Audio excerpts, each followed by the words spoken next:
મિત્રો as you all know કે ધોરણ 10 સુધી તો બધા વિદ્યાર્થીઓને એક સરખું જ ભણાવવામાં આવે છે, પરંતુ પ્રશ્ન છે ધોરણ 10 પછીનો, જ્યારે તમારી પાસે આર્ટ્સ, કોમર્સ અને સાયન્સ સ્ટ્રીમનો ઓપ્શન હોય છે. નો ડાઉટ તમે અહીં પોતાના ઇન્ટરેસ્ટના હિસાબે પોતાની સ્ટ્રીમ પણ પસંદ કરી લેશો, પરંતુ મિત્રો તમે પસંદ કરેલી સ્ટ્રીમ વિશે તમે કેટલું જાણો છો એવું ક્યારેક વિચાર્યું છે? નહીં.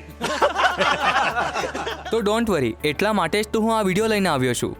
अभी मजा आएगा ना भिड़ो. તો મિત્રો, જો તમે ધોરણ 10 પછી કોમર્સ લેવાનું વિચારી રહ્યા હોવ તો કોમર્સ શું છે, તેમાં કયા કયા વિષયો હોય છે, કોમર્સ સ્ટ્રીમથી અભ્યાસ કરવાનો શું શું ફાયદો છે, જેવા તમામ પ્રશ્નોના જવાબો સાથે નમસ્કાર મિત્રો, હું છું હર્ષ તમારી સાથે અને સ્વાગત છે આપ સૌનું બાપા ક્લાસીસમાં. આ સાથે જો તમે આ ચેનલને ફર્સ્ટ ટાઈમ વિઝિટ કરો છો તો ચેનલ જરૂર સબસ્ક્રાઇબ કરો, જેથી કારકિર્દી સંબંધિત વધુ માહિતી અને માર્ગદર્શન તમને સમયસર મળતું રહેશે. તો મિત્રો, સૌપ્રથમ જાણી લઈએ કોમર્સ શું છે. તો કોમર્સ એક બિઝનેસ ઓરિયન્ટ ફિલ્ડ છે.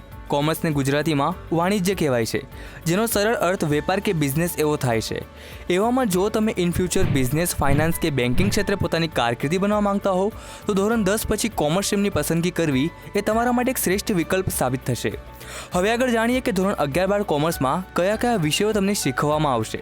તો કોમર્સમાં મુખ્યત્વે 6 સબ્જેક્ટ તમને શીખવવામાં આવે છે. પહેલો છે ગુજરાતી, જેનાથી તમે ઓલરેડી પરિચિત છો.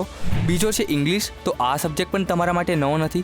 ત્રીજો સબ્જેક્ટ છે નામાના મૂળ તત્વો અર્થાત એકાઉન્ટ, તો આ સબ્જેક્ટ તમારા માટે કમ્પ્લીટલી નવો હશે, જેમાં તમને introduction of accounting, types of account, recording of business transactions, banking transaction અને ફાઇનાન્શિયલ સ્ટેટમેન્ટ જેવી ઘણી બધી એકાઉન્ટિંગ બેઝડ બાબતો વિશેનું નોલેજ તમને આ સબ્જેક્ટમાં પ્રોવાઈડ કરવામાં આવશે.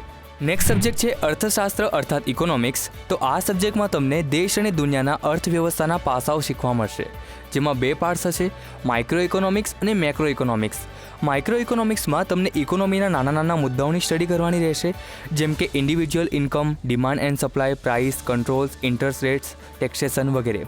જ્યારે મેક્રો ઇકોનોમીમાં તમને એક આખા સંપૂર્ણ દેશની ઇન્કમ કેટલી છે, દેશની એકંદરે ડિમાન્ડ અને સપ્લાય કેટલી છે, મોંઘવારી, રોજગાર અને બેરોજગારીનો દર જેવી ઘણી બધી ઓવરઓલ ઇકોનોમી વિશે તમને મેક્રો ઇકોનોમીમાં શીખવા મળશે. નેક્સ્ટ સબ્જેક્ટ છે આંકડાશાસ્ત્ર અર્થાત સ્ટેટિસ્ટિક, તો આ સબ્જેક્ટ વિશે મારે વધારે કહેવાની બિલકુલ જરૂર નથી, કારણ કે 10મા ધોરણના ગણિતમાં એક આખું ચેપ્ટર આંકડાશાસ્ત્ર આ ટોપિક પર છે. છતાં આના વિશે ટૂંકમાં કહું તો આંકડાશાસ્ત્ર એક ગાણિતિક વિષય છે, જેમાં તમને કોઈપણ વસ્તુ, તત્વ, પ્રણાલી કે સમુદાયને લગતા ડેટાનું કલેક્શન, એનાલિસિસ, તેનું અર્થઘટન કે તેની સમજૂતી અને રજૂઆત કરવાના પાસાઓ શીખવા મળશે. ત્યાર પછીનો છઠ્ઠો સબ્જેક્ટ છે વાણિજ્ય વ્યવસ્થા અને સંચાલન, જેને ઇંગ્લિશમાં organisation of commerce and management કહે છે. તો આ વિષયનું નામ જ સૂચવે છે કે આ વિષયમાં તમને ઓર્ગેનાઇઝેશન ઓફ કોમર્સ અર્થાત બિઝનેસ શું છે, બિઝનેસના પ્રકારો કયા કયા છે, ઇન શોર્ટ એક આખું બિઝનેસ એન્વાયરમેન્ટ અને તેના મેનેજમેન્ટના પાસાઓ તમને આ સબ્જેક્ટમાં શીખવા મળશે.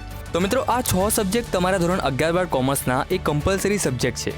આ સિવાય એક સબ્જેક્ટ છે એસપી અર્થાત સેક્રેટરિયલ પ્રેક્ટિસ, જેના ઓપ્શનમાં કેટલીક સ્કૂલોમાં તમને કોમ્પ્યુટર સબ્જેક્ટ જોવા મળશે. તો શાળા તમને ડાયરેક્ટ સબ્જેક્ટ ઓફર કરે છે કે પછી ચોઇસ સિલેક્શન પણ આપે છે, સો is totally depending on school કે એડિશનલ અને ઓપ્શનલ સબ્જેક્ટ તેના કયા કયા છે.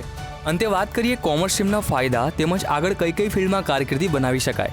તો મિત્રો, જેમ મેં તમને શરૂઆતમાં જ કહ્યું કે કોમર્સ એક બિઝનેસ ઓરિયન્ટ ફિલ્ડ છે, જેથી business, accounting, finance, banking, insurance જેવા તમામ ફિલ્ડના રસ્તા તમારા માટે ખુલી જાય છે. આ સિવાય CA, CS, CMA જેવા પ્રોફેશનલ કોર્સિસ માટે પણ તમે એલિજિબલ થઈ જાઓ છો. એવામાં ધોરણ 12 કોમર્સ પછી તમારા માટે શ્રેષ્ઠ કારકિર્દી વિકલ્પો કયા કયા હોઈ શકે છે તે જાણવા તમે અહીં આઈ બટન પર ક્લિક કરી તે જાણી શકો છો. સો ફ્રેન્ડ્સ, આઈ હોપ આ વિડીયો તમારા માટે હેલ્પફુલ રહ્યો હશે. તો મેક શ્યોર આ વિડીયો તમે તમારા મિત્રોને પણ શેર કરો, જેથી જો તેઓ ધોરણ 10 પછી કોમર્સ લેવાનું વિચારી રહ્યા હોય તો તેઓ પહેલાં કોમર્સને જાણે, તેના વિષયોને સમજે અને પોતાના ઇન્ટરેસ્ટને ઓળખી પછી જ કોમર્સ સ્ટ્રીમની પસંદગી કરે. તો wish you all the best. આ સાથે જ કરીએ વિડીયોની સમાપ્તિ. ફરી મળીશું કારકિર્દી સંબંધિત એક અવનવી માહિતી સાથે. ત્યાં સુધી જય શ્રી કૃષ્ણ.